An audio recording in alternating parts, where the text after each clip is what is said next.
Hi everyone, what I have for you today is my Chinese Hofner bass, the Beetle bass, right? I got it in black because I hate to be a copycat. It's a really cool instrument, and I will explain some of the differences between this and the actual German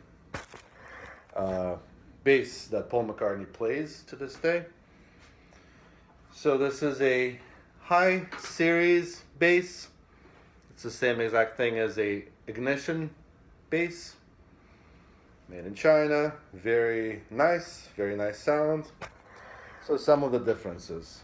For starters, this bass does not have a stupid 0 fret, which I personally hate, but nonetheless, the real German bass has a 0 fret. Number two, the neck, as you can see, is flush to the body. There's no gap like on the German one. If you see some old videos of Paul McCartney or some photos, the strap that he uses goes underneath the fretboard, around the body, and around his shoulder. This one has a button here. The pickup surrounds are slightly different, and the knobs are definitely different. On the German one, they're what's called teacup knobs. They're white, and they have the little golden things inside. The controls are pretty similar, and other than that, it's pretty much the same construction, and it's a very nice bass, and will get you very close to that early Beatles sound. Now the controls are extremely confusing. Let me explain what's going on here.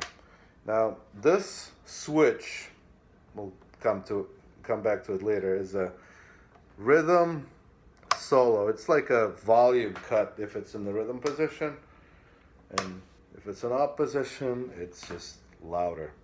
Okay, so not paying attention to this knob, this switch, everything is down, absolutely no sound, just like your kill switch. Okay, now we take the switch that says treble on, push it up, guess what? It's the neck pickup that's activated, right? This is for the bridge, and this is for the neck. I turn up my knob for the bridge, no sound. Take this knob, and there's our sound. Okay, now the opposite is true with this one. If this one is up, it says bass on, and it's up. This knob does nothing, and this knob works. Yep. And then if both of them are up, then that's when both of the pickups are activated. So you can actually use both of these volume knobs. Turn everything down, no sound. All right, bridge, neck, both of them. And then this switch just makes everything louder.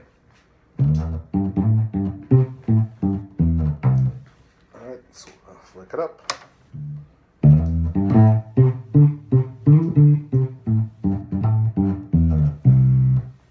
right, that's pretty much it. So this floating bridge needs to be secured in place so it doesn't move around too much. I use my favorite nail polish, so it makes it kind of stay in place.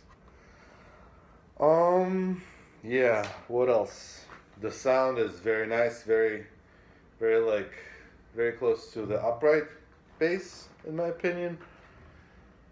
It is very light and neck heavy. If I jump around, see what happens, it goes down, the neck dives like crazy, but it's so light that you can just like kind of hold it up with your left hand You can use it. You use your fingers, you use your pick, whatever. It sounds just like your Beatle bass. My favorite combination of these things, and this is all bullshit in my opinion, just put everything up. That way you can control the pickups with the knobs, and then, you know, this rhythm solo is just stupid in my opinion. The jack was very, very cheap.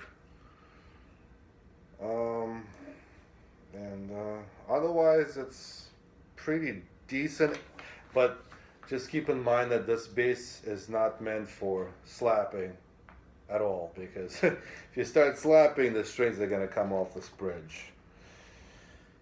And I sort of just like tend to use my neck pickup.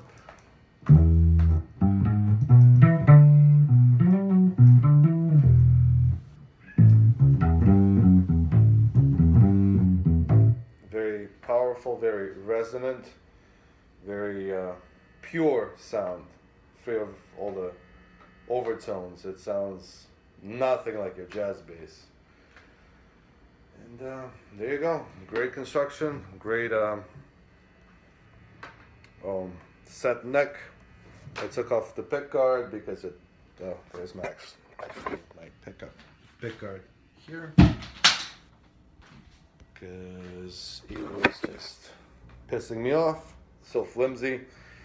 When I actually took off the pick guard, I noticed there were 2 holes for every hole. That meant that somebody misfired when they were installing the pick guard. But otherwise, it's good. It's a good instrument for your kind of oldies songs, maybe even some jazz, but don't expect to slap or do anything aggressive, because this thing is, although sturdy, it's not meant for that kind of stuff. So there you go.